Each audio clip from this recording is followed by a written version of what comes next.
Hello! Welcome to Shameela's kitchen. నేను ఈరోజు అరటి పువ్వుతో ఒక స్పెషల్ రెసిపీ అయితే చేస్తున్నానండి. అరటి పువ్వు కూర. చాలా టేస్టీగా ఉందండి. కొంచెం టైమ్ టేకింగ్ ప్రాసెస్సే. కాకపోతే ఏంటంటే దీని బెనిఫిట్స్ తెలిస్తే మాత్రం ఇంకా ఎప్పుడు అరటి పువ్వు కనిపించినా ఇంటికి తీసుకొచ్చేస్తారు. అయితే ఇన్ని హెల్త్ బెనిఫిట్స్ ఉన్న ఈ అరటి పువ్వు కూర క్లీనింగ్ దగ్గర నుంచి కుకింగ్ వరకు ప్రాసెస్ మొత్తం చూసేద్దాం రండి. అరటి చెట్టుకి ఎక్కువ పువ్వులుంటాయండి. ఇలా కొన్ని తీసేస్తారు. ఎందుకంటే ఉన్న కొన్ని కూడా హెల్తీగా పెరుగుతాయి అరటిపళ్ళనేవి. మంచి సైజొస్తాయని చెప్పి. ఇలా తీసేసిన పువ్వుల్ని చాలా డిషెస్ చేసుకోవచ్చు. అరటి కట్లెట్, ఫ్రై, కూర ఏదైనా చేసుకోవచ్చండి. అరటి పువ్వుకి ఇట్లా పెటల్స్ లాగా ఉంటాయండి. ఇవి తీసేసుకోవాలి. ఒక్కొక్కటిగా తీసుకొని లోపల ఉన్న చిన్న చిన్న ఫ్లవర్స్ అన్నీ కూడా ఇలా పక్కన పెట్టుకోవాలి. వీడియో అనేది కొంచెం లెంతీగా అవుతుందని ఫాస్ట్ ఫార్వర్డ్‌లో పెట్టాను. ఇవన్నీ కూడా ఫ్లవర్స్ ఇట్లా ఫాస్ట్‌గా తీసేసుకోవాలి. లాస్ట్‌లో ఇట్లా మిగిలింది లేతగా ఉంటుందండి. దాన్ని కట్ చేసి తీసుకుంటున్నాను. ఇవి కూడా చిన్న చిన్న ముక్కలుగా కట్ చేసి ఇందులో వేసేసుకోవచ్చు కూరలో. ఇప్పుడు వీటి క్లీనింగ్ విషయానికొస్తే చూసారా మధ్యలో ఇట్లా బడ్‌లాగా ఉంది. అది తీసేయాలండి. అది ఒకసారి లాగి చూడండి ఇట్లా ఎంత స్టిఫ్‌గా ఉంటుందంటే అసలు కట్ అవ్వదనమాట అది. అండ్ అది కూరలో వేస్తే చాలా చేదుగా ఉంటుంది కూర. అందుకని అది తీసేస్తారు. అండ్ దాని తర్వాత ఈ చిన్న పెటల్లాగా ఉంటుంది కింద. అది కూడా తీసేసుకోవాలి. సేమ్ ఇదే ప్రాసెస్‌లో మొత్తం అన్నీ కూడా ఇట్లా క్లీన్ చేసుకోవాలండి. మధ్యలో ఈ బడ్‌లాగా ఉన్న దాన్ని తీసేసి కింద పెటల్ కూడా తీసేసుకోవాలి. ఈ లాస్ట్‌లో పెటల్లాగా ఉంది తీసేయాలి అని చెప్తున్నాను కదండీ! అవన్నీ కూడా నేను సైడ్‌లో పెట్టుకుంటున్నాను. వాటిని కొంచెం ఆయిల్ వేసుకొని, ఉప్పు, కారం వేసుకొని ఫ్రై చేసుకొని తింటే క్రిస్పీగా చాలా బావుంటాయి. అంటే కూరలో వేయరు. బట్ విడిగా ఫ్రై చేసుకొని తినొచ్చు.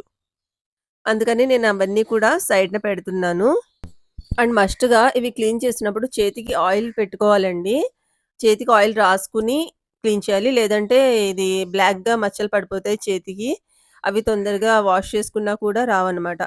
ఇవన్నీ కూడా క్లీన్ చేసుకున్నవి సాల్ట్ వాటర్‌లో వేసుకున్నానండి. సాల్ట్ వాటర్‌లో వేయకపోతే బ్లాక్ అయిపోతాయి. ఇవి సాల్ట్ వాటర్‌లోనే వేసుకొని కూర మొత్తం ఉల్లిపాయలయి ఫ్రై అయ్యాయి వేసుకుంటున్నాం అనగా చిన్న చిన్న పీసెస్‌గా కట్ చేసుకొని వేసుకోవాలండి. అప్పటిదాకా వీటిని సాల్ట్ వాటర్‌లో పెడితే కలర్ అనేవి చేంజ్ అవ్వవు. లేదంటే బ్లాక్‌గా అయిపోతాయివి. నెక్స్ట్ కూర కోసం ఒక బౌల్ పెట్టుకొని అందులో ఆయిల్ వేసుకున్నాను. అందులో ఒక టీ స్పూన్ ఆవాలు, జీలకర్ర అండ్ పచ్చి శనగపప్పు 2 టీ స్పూన్లు వేసుకున్నాను. సాయి మినపప్పు 1 టీ స్పూన్. అలాగే ఎండుమిరపకాయలండి. ఎండుమిరపకాయలు కారాన్ని బట్టి వేసుకోండి. కరివేపాకు కూడా వేసుకొని ఇవన్నీ కూడా మంచి కలర్ వచ్చే వరకు ఫ్రై చేసుకోవాలండి. ఈ పప్పులన్నీ కొంచెం వేగిన తర్వాత ఆనియన్స్ ఒక 2, 3 ఆనియన్స్ కట్ చేసుకున్నాను. వీటిని కూడా ఇందులో వేసుకుంటున్నాను. ఈ ఆనియన్స్ అన్నీ కూడా మంచి కలర్ వచ్చే వరకు మీడియం ఫ్లేమ్‌లో పెట్టి ఫ్రై చేసుకోవాలి. ఇందులోనే 4 పచ్చిమిరపకాయలని కూడా కట్ చేసి వేసుకుంటున్నాను. ఈలోపు వీటి బెనిఫిట్స్ గురించి అయితే మాట్లాడుకుందాము. మన పాతకాలంలో అరటి పువ్వుని ఎక్కువగా తినేవారండి. ఇప్పుడు టైం లేక అవి క్లీన్ చేసుకోవడం, ఎక్కువ మందికి దీని బెనిఫిట్స్ గురించి తెలీక ఎవరు అంత ఇదిగా తినట్లేదు. ఈ అరటి పువ్వయితే డయాబెటిస్ వాళ్ళకి, షుగర్ ఉన్న వాళ్ళకి చాలా మంచిదండి. కంట్రోల్ చేస్తుంది. అలాగే స్కిన్ షైన్ అవుతుందండి. పింపుల్స్ అవి రావు ఇది తింటే. అండ్ ఐరన్ ఉంటుందండి. ఫుల్ ఐరన్ ఉంటుంది ఇందులో. ప్రెగ్నెంట్ వాళ్ళకి చాలా మంచిది. గ్యాస్ట్రిక్ ప్రాబ్లమ్స్ కంట్రోల్ చేస్తుందంట ఇది. అండ్ ఇందులో ఫుల్ ఫైబర్ ఉంటుంది. సో, మన డైజెస్టివ్ సిస్టమ్‌కి కూడా చాలా మంచిది. ఇమ్యూనిటీ పవర్ పెరుగుతుందండి. ఇమ్యూనిటీ బూస్టర్ లాగా పనిచేస్తుందిది. సో, అప్పుడప్పుడు ఇది తీసుకోవడం చాలా మంచిది. దొరికినప్పుడల్లా మిస్ చేయకుండా ఇట్లా ఏదో ఒక ఐటెమ్‌ని చేసుకుంటూ ఉండాలండి దీనితోటి. ఉల్లిపాయలన్నీ వేగాయి. దీని తర్వాత ఇందులో అరటి పువ్వు పీసెస్‌లాగా కట్ చేసుకొని వేసుకున్నాను. ఇందులో పసుపు వేసుకున్నానండి. అలాగే దీనికి తగినంత ఉప్పుని కూడా యాడ్ చేస్తున్నాను. ఇప్పుడు దీన్ని మీడియం ఫ్లేమ్‌లోనే ఇలా మగ్గించుకోవాలండి కలుపుకుంటూ. ఇది కొంచెం లేతగా ఉంది పువ్వు కాబట్టి నేను ఇలాగే ఫ్రై చేసుకుంటూ కుక్ చేసుకున్నాను. కొంచెం ఇంకా వేగలేదు అనిపిస్తే గనక వాటర్ వేసుకొని కూడా కుక్ చేసుకోవచ్చు. ఇందులో కొబ్బరి కూరని వేసుకున్నానండి. ఈ అరటి పువ్వు మొత్తమంతా కుక్ అయింది, సాఫ్ట్‌గా అయింది అనిపించిన తర్వాతే కొబ్బరి కూర వేసుకోండి. ఎందుకంటే కొబ్బరి కూర వేసిన తర్వాత ఎక్కువ సేపు కుక్ చేయం కాబట్టి ముందే దాన్ని కుక్ చేసుకోవాలి. ఒక 5 మినిట్స్ ఇట్లా అన్నీ కలిసేటట్టుగా కలుపుకున్నానండి. చాలా సింపుల్ రెసిపీ అండి. క్లీనింగ్ ఒకటే ఎక్కువ టైం పడుతుంది.